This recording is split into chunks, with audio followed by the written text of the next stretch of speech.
Hi, everyone, and welcome to Nail the Game podcast. I am Olympia, and we're starting our episodes and kind of trying to invite nail techs from different backgrounds and different locations to share their own stories, their challenges, and inspirations, and kind of create a safe space for all of the techs to express themselves.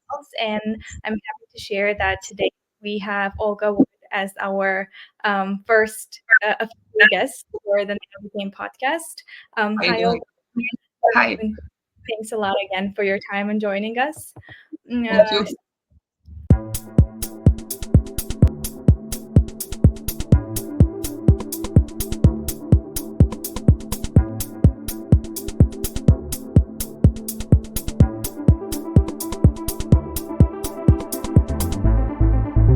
I would love to start to learn about your journey of how did you start to kind of how did you decide to become a nail tech? How did you start your journey? So my name is Olga Ward. Nice meeting you. I'm Russian, but I moved to Germany when I was 9 years old. And when I was 20, I went to a salon and I started doing gel nails. And I never seen this before. And I'm like, I like do it. Maybe I can do it one day. The process took like 3 hours long. And then I was looking more and more into it. Then I had a teacher who was an educator and a nail tech. She did my nails, and I think I can do that. So then I studied psychology, and I met my husband, who's from the United States. And on the side, I always took the classes for and I got also my certification to do nails and makeup. So we came to United States, and I wanted to find a place to work, but there were, I'm sorry to say, but those those chop shops, unfortunately, I have to say. And I have to say, I have nothing against the people who work there because they're amazing when you see those pictures and works they do. But those salons are just in and out, so they don't really care for clients. It's more like, quantity before quality. And I was like, you know what, I cannot do that. So I started learning by myself. And I went on vacation. I took my nail kits with me, and I'm like, I'm gonna do it. And my husband's like, you have to take a break. I'm like, no, I'm gonna do it. So, and I got a fascination, and now I have just a mission to everybody deserves to have nice nails and to be treated well, and also deserves to go to good shops, like to good nail shops. And it should be my majority of good nail shops and bad. Now, right now we have 90% kind of bad in United States and 10% like private nail techs, and it's sad. I want to turn these numbers around. Got it. Right. Thanks a lot for sharing that. And also, as you mentioned about like nail shops and the quality over quantity, I was wondering how do you kind of measure and how important it is for you to kind of evaluate the quality of materials that you're using. What is the process like? How do you choose your materials in general? So hence I had this teacher in Germany. I was like still kept connection with her, and she gave me a lot of recommendations. So for me, it's very important because how you can see, I have allergies everywhere. I have my eyes, and it's horrible. So for me, it's very important to have good quality products. So I have to say, you can get good quality products when you license or not license. Even in, I don't know if I can tell this, in Amazon, you can get cheaper products, but some of them are actually nowadays very good. Unless you're not a chemist, you cannot really read it. So you have to research. So for me, it's very important because I test first on me. I test everything on me, and my nails are very thin, not durable. So I test it on me, and then I give it to my clients. So the good quality products, HEMA-free builder gels, for example, it's so important nowadays. And I have to say they're available everywhere. Okay, just have to do your research. So this, what I put on the nail, on a naked nail, is always like my professional products. And then if I do nail art, for example, well, then I can buy something, like from a store, which is, it's okay because you put it on a fake nail. But again, it has to be good quality and allergen free. And I test it on me again. I do my own nails and my own lashes even. So Yeah, I totally agree. And also the fact that nail techs are very much more exposed to this smells and also to different types of allergies. Not only clients are exposed to all of these things, but nail techs as well, because you guys are working with these materials all day long, and it's very important to have materials that are not kind of bad for your health long term as well. Maybe short term the products perform very well, but it will have such a negative effect on your health that it's not worth it. So yeah, thanks a lot for sharing how you use materials. Especially when we're filing this way, like file, and even if you wear mask, the dust is everywhere. And I have to say, when people work with gels, which is nowadays very in trend, like Russian manicures, the gel is even finer than acrylic, and it can get everywhere. And if you don't have good quality products, you can get sick and don't work no more. So. Right, I agree. And also, I was wondering, what are some of your favorite techniques that you're using a lot, like in with your clients in general? Well, I'm Russian, so we do Russian manicure. No, I'm just joking. Russian manicure, I got actually introduced here in America from one of the educators, and she said, "Look it up." I'm like, "What do you mean?" In Slavic countries, it's a normal thing to do like nice manicure, so we don't call it like that. We call it maybe dry manicure or half and half, half electric, half like. So Yes. Russian manicure technique is it can be dangerous if you don't know what you're doing, but it's with every technique, okay? Russian manicure is around when you push your cuticles back very with bits. You can do also manually, but you clean it very nicely. Those pictures you see nowadays, it's all performed with Russian manicures. So you push the cuticle back that the color goes basically kind of under cuticle, and then when your nails grow, the skin goes above it, and you have a long-lasting manicure. Okay, so you, instead of 2 weeks fill, you go 4 weeks fill, and they still look beautiful. And you have to be careful with the cuticles because you don't want to overwork them, because they can be like like rigidity and stuff like that. So you have to know actually what you're doing. And I'm trying again to teach you and to spread the word how to do it right in the right way. So safety is very important, same like with products. Yes, I agree. And also, while we're at it about doing it safely and not harming the cuticles and everything, I was wondering, what tips would you share with beginner nail techs, how to kind of make their skills better, how to work on doing Russian manicure better? How can they do that? So two things or three things: practice, patience, and not giving up. It takes time. I do nails since 15 years. Good nails I started doing 5 years later. And I'm a very persistent person, so I do it every day.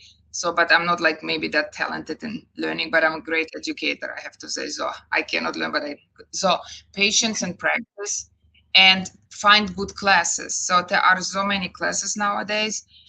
You have to find classes which is understandable for you. Some people like me, I have ADHD, so I need quick everything, like very fast. Some people need a little bit longer. So you have to research the classes which will fit you. Unfortunately, our education system in beauty, it's not that great. Also, not in Germany, I have to say. And so we have to get out of school. When we're done, then we have to do our own classes. And yeah, I provide classes too, but I try to do it like fast, but fast like understandable, and that you don't need long. But again, you go through the class, you're not going to be a perfect nail tech next day. Patience, persistence, and classes. And Right. you get there. But I think it's with everything. Yeah. Yeah, I completely agree. And also, I was wondering, how do you do online education in general? Do you think you can learn to do nails online, or you still need like face-to-face classes? So it's so weird because I did two kinds. I did online and I did offline. It so I think online has the perks. You can zoom it in, you can pause it, and you like kind of like one-on-one. So if you have a classes offline one-on-one, this is a different story. It's expensive, but it's great if you have a great teacher, okay? But when you have in group, I don't support very much in group, because the group is like when 5, 10 people and you have like one educator, it's hard. You cannot ask a lot of questions, and you should ask a lot of questions. So I think it has both their perks, but I always thought offline is better. But I think like online education is nowadays with the camera settings and light, it's great. Right. I mean, Yeah. but I think it still doesn't take away our personal. It's one, we still work with people, but I think online education is great. I mean, Yeah, I agree, and I think like you have to have some base education with an educator face to face, and then maybe you can add some skills or learn something new online once you kind of know the basics in general. absolutely. And I was wondering also to learn about what inspired you to start your own blog on Instagram, and how did you decide to kind of work on your personality brand, like to attract clientele or maybe promote your classes in general? The inspiration what came from, I was very upset about our system that people are going to those shops and get horrible nails. And I collected so much education from over 15 years from Russia, from German, even like German girls can do good nails. They don't have good education beauty, but they do great nails, some of them. And I have so much knowledge to give. And my clients ask me, why is it this and this? They didn't know that you cannot soak a hard gel off. They don't know that nails don't need to breathe. Clients asking me this, and I think we have to spread knowledge to everybody, and the people can see what's the quality salon and what's not. And everybody deserves to have nice nails. Even men nowadays, they have nice nails, and I think it's everybody deserves to have a good quality nails. And it's just my mission to spread the knowledge that we have the majority of the salons which are good quality, and people pay a lot of money for that, and so deserve to have nice nails. So that's basically my statement. I totally agree, and that's such a great mission to have in general, and to kind of promote healthy nail care, also promote, like, raise awareness about products and ingredients and everything. You're doing such a great job, and all of your reels and stories are kind of easy to understand. It's really like a very relatable content, even for people who are not nail techs in general. So thanks for your blog. I'm your followers. Yeah. Trying to be funny. Like sometimes problems problematic, maybe, I'm sorry, with my accent. Some people don't understand me, so I have the captions always. It's completely fine. And also, I was wondering to kind of learn about the challenges that you're facing as a nail tech in general, and how do you overcome them? So the challenges I have to address it again. I'm sorry, the ADHD, and I think a lot of people have it nowadays with our nutrition. Nowadays, it messes up. And my challenge is I cannot focus sometimes. So my focus is gone. So I cannot find things, and I try to do good manicure, but fast manicure. So I have to think before, like, okay, what's the next step? Counting the steps, putting the polish on one side. So this is my challenge, is like it's over the place. Even if I have everything organized by colors, I have and challenges also with me. I like to talk, and my clients love to talk, and I have to like be quiet sometimes. I'm like, I have to do my job and then talk. This is challenges. Basically, this is my challenges. I don't have a lot of challenges with nail art or perform the manicure. I mean, I just try to be every day better and better, because I take everyday classes. I still take classes because you learn every day something new. Yeah. And also, you mentioned that you studied psychology, which is very interesting, because nail techs are also psychologists at some extent, like with talking with clients and everything. Some clients do view like a kind of a session. Their nail tech appointment is kind of a session for them, where they can talk about like their life and everything. And sometimes I imagine it may get very overwhelming for nail techs as well, to listen to so many stories and everything, and also with some other issues of concentrating and being kind of like very anxious all the time in order not to do anything wrong. I was wondering, like, what are some mental health tips that you would share for nail techs that they can kind of follow? So there is a lot of stories I heard, like very horrible stories even, and I will not tell anybody but me. I'm struggling with this too. You have to let the clients talk more than you talk, so you're going to be faster. So everybody loves to talk about themselves. And like, I have 5 clients a day maybe. So 5 clients tell different stories, and it's a lot, like you said, but I have to say, I'm very emphasized with this, but you have just to kind of like brush it off when you go home, and it's just you work. So the mental health will be, you have to take care of yourself. So I work very many hours on my Instagram and with my clients, but I also have a day, for example, off today, even if I work a little bit. But with my son, you have to spend time with your partner. If you're a parent, you have to understand that your kids will go one day, and you have your partner. So at least take one day in a week off and do something for yourself. That's the mental health. And the mental health, don't take it very personal what the clients tell you. it's their baggage and you take it, but then you take it with you and then you put it away, put it in your Right. drawer.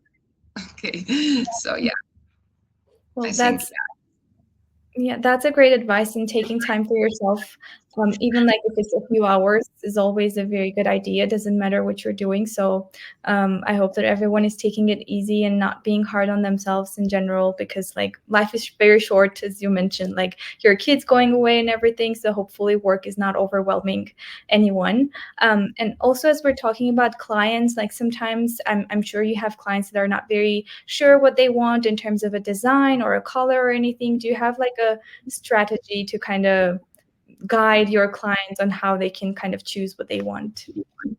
yes. So I have very indecisive clients sometimes. So the first question I ask, this is a very good tip. Ask them if they have something going on. Means, do they have somewhere to go? Do they wear something special, like a black tie party, whatever, or vacation? Okay, so answer this question. Then you look at the nails, the less that, let's see, dark red. Okay, so you wanna ask him, you want dark and light, probably light, you want something different. So now you go in the color scheme and you say, what color you like? Like you want green? Well, now you want a green light color, mint color. You want to just color, and then I know my clients. I know what's like. Some of them like glitter, some of them like chrome, some of the like nude colors. It's so interesting because the people with the bubbly personalities always want nude nails, like French nude. Don't nothing special. But people who are like very quiet, I'm like sitting here like a little mouse. So want to like bright, spark with long nails. So I kind of like no, but you can always help them with the color. Go by this. Something going on, dark light, color, and then you can show them design. And I always have something on my Instagram or like saved. You like that. And I know some people like select French. You want a bit French variation, yeah. Mm-hmm. And you do it before and you do it while you're filing the nails, then you can save time. Because Mm-hmm. some clients cannot make a decision for 2 hours. It's horrible. Yeah, like hurry up. Yeah, Yeah. that's that's a very cool strategy. Um, and I also believe that like with clients that come to you very often, you already know like what they did last time, and you can recommend better and better. So it's important also, I think, to track record of all of your customers, like make some notes, or even there are so many online CRM systems that you can kind of make notes about your customers and stuff. So yeah, thanks for the tips. And also, I was wondering, like, as an advice to nail as well, especially the ones who are just starting out to, like, they want to do it on their own, they want to open up their own business or their Instagram blog. How did you kind of overcome the challenge of comparing yourself to others as well? Because no matter what you do, like with social media and everything, I believe that we're exposed to comparison all the time. And I was wondering, did you kind of face it yourself, or what advice would you give to beginner nail techs, or even not beginner nail techs, but people who just compare themselves a lot to others? Yeah. Authenticity. It's you have to be look, we have billion people and everybody's different. We are so different. Women coming to me like, I have an ugly nose, I have bad skin, but it's like, but you have something else and it's unique, okay? So be Right. bold. Know that you're different. Of course, I see those beautiful pictures. I mean, I know some of them, like majority of them are edited. I'm like, oh my God, she does such a great job. She's faster than me, or she had the bad. But you have to understand, you are unique. You have only one personality. There are so many blogs about nails, right? But I never seen like I go through them all day long. I never seen somebody like me who does like stuff what I do, and the other person does their stuff. And sometimes you kind of try to copy them, but then put something like a cherry on top of your uniqueness. Be unique. And I think I always take Eminem as an example. Okay, Eminem is everything for me. I have people love him and have people don't love him. It's gonna be always, if you especially very popular, people know you, you will not have always friends. Don't please everybody. Be bold. And for the beginner nail techs also, when I started, don't wait. Don't wait. Oh, I'm gonna go through this class. I have to finish this class. I'm not good enough. No, start now with your clients. Don't charge them high-end prices. Just charge a little bit, or practice on your friends or family, but charge them a little bit at least for materials, because if you don't, they will come for free all the time. So be bold. So I didn't have experience with lash lift, and people say, "Do you lash lift?" I'm like, "I'm going to do some online classes quick," and I will, and I did, and they look nice. I love it. Be bold. You can do it, and you will mess up, but this is the great thing. When you mess up, you learn. So be bold. Don't be afraid, and just do it. Just do it, and even blog. Just do it. Like, people are afraid of camera. You will not believe. I will probably never be able to talk on a stage because I'm so afraid. I'm very funny and stuff, but I am shy in certain situations, but I'm going anyway. I do always challenge. Take the challenge on you. Be bold. You have nothing to lose. You don't know, like, people like or not. Only if they don't like, whatever, they don't pay you bills. I completely agree. And also, you mentioned about pleasing people all the time, and you don't need to do that. I was wondering whether it's the same with clients as well. Did you have some clients that you had to kind of fire and not kind of serve them anymore because they were toxic or something didn't line up or anything? Yeah, I, in my career, maybe fired 3-4 clients, but only because I'm getting older and I don't like negativity. So this is basically this negativity and disrespectfulness. Okay. So some clients come late, that's fine. It can happen. But some clients just don't show up and they think it's a normal thing over and over. And then the other clients who wanted to get in, they have no chance. So I fired them because of that. And it's hard. Okay. It's very hard. So what you do is you say, "You booked out. Well, I'm sorry, I cannot take you." I had a woman, she wanted, but she was always so negative. She never liked. And I'm like, "Why are you coming to me?" So I told her in a nicer manner that she can go to my colleague and my colleague will take her. I'm like, I didn't let her down. I said, "You can go to her." And this was solved. The problem was solved. And I think when you have negativity, it's not worth it. For 1 hour, some people say, "Okay, she's just 1 hour here, you make like $50-$60." No, it's not worth it, not even an hour. And always remember, one lost client is 2 new winning clients. Always. When you lose one client, 2 at least coming to you. It's just the karma. It is what it is. Yeah, great advice. And also, kind of to sum up everything that we talked about, I was wondering, how do you follow trends that are happening? Like, are you following some other bloggers, or are you following the companies, or maybe some like fashion magazines and stuff? How do you follow trends in the nail world in general? Instagram. So I open Instagram, and because I'm like in the nail sphere, so this is the algorithm gonna feed me with this and some memes. But they're gonna Instagram is great. I follow big people like Young Nails, Russian bloggers. They have great ideas, and even Google. But even clients, I have an interesting quick story. I had a client come to me last year, and she showed me the aura nails, which are right now very popular. Like this dark in the middle or light in the middle. And she showed, like, "Do you know what aura nails are?" I'm like, "No." And I'm always on Instagram, and I usually know the trends. And I was like, she like, "Here." So she shows me, but I don't know how to do it. Try it. I don't know, but now I know. And she knew it like last year. So clients can give you inspiration also. I agree. And also, like, what are some of your future predictions? What is going to be like the next nail trend, whether it's design or a technique or something? I think we're gonna have chromes a lot.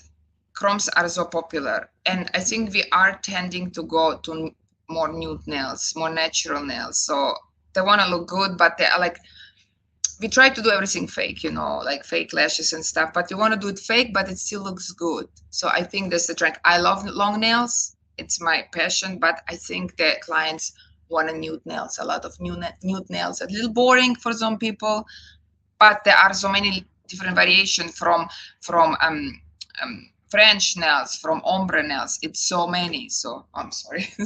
No worries.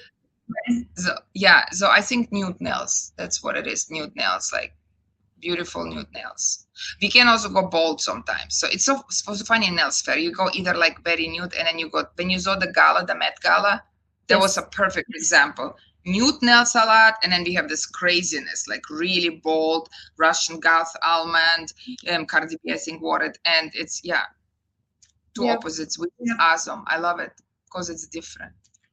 Same. I love how you can express so many things through nail art in general. So this was very interesting, and I learned a lot from you as well. And I'm sure our episode turned out really great. So thanks a lot again for your time, and thank you everyone who followed the episode. Please subscribe to Olga and also to Noorb Beauty to kind of follow our next episodes as well, because we promise to have our guests coming and inspiring you all the time. So yeah, thanks a lot for joining, and we'll see you during the next episode. Thank you so much. Thank you. Anytime.